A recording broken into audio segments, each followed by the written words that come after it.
इचलकरंजीत जुन्या वादातून तरुणावर केला गोळीबार, तरुण गंभीर जखमी। इचलकरंजी येथे सांगली रोडवर बुधवारी सायंकाळी गोळीबाराची धक्कादायक घटना घडली। पूर्व वैमनस्यातून अज्ञात हल्लेखोरांनी ओंकार जितेंद्र कांबळे या 22 वर्षीय युवकावर गोळीबार केला।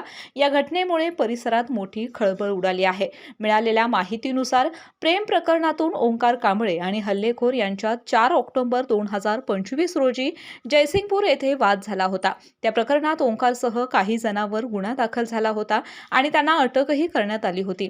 नंतर ते जामिनावर बाहेर आले होते। बुधवारी प्रतिबंधात्मक कारवाईसाठी ओंकार कांबळे याला इचलकरंजी येथील अप्पर पोलीस अधीक्षक कार्यालयात आणण्यात आले होते।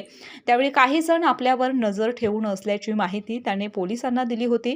पोलिसांनी परिसरात पाहणी केली, मात्र कोणीही संशयित आढळलं नाही।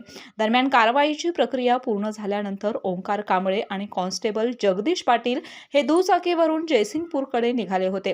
सांगली रोडवरील शिक्षक पतसंस्थेजवळ पोहोचताच दुचाकीवरून आलेल्या 2 हल्लेखोरांपैकी एकाने गावठी कट्ट्यातून ओंकारवर गोळी झाडली।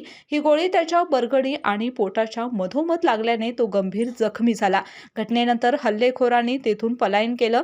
जखमी ओंकार कांबळे याला तातडीने खाजगी रुग्णालयामध्ये दाखल करून पुढील उपचारासाठी कोल्हापूर येथे हलवण्यात आले आहे। या घटनेची माहिती मिळताच वरिष्ठ पोलीस अधिकारी घटनास्थळी दाखल झाले असून संशयितांचा शोध सुरू आहे।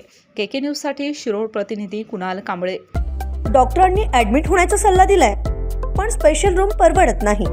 मग टेन्शन घेऊ नका। सूर्य हॉस्पिटलने प्रथमच अगदी कमी किमतीत सर्व सोयींयुक्त आणि रुग्णांची गरज लक्षात घेऊन बजेट फ्रेंडली रूम्स उपलब्ध केले आहेत।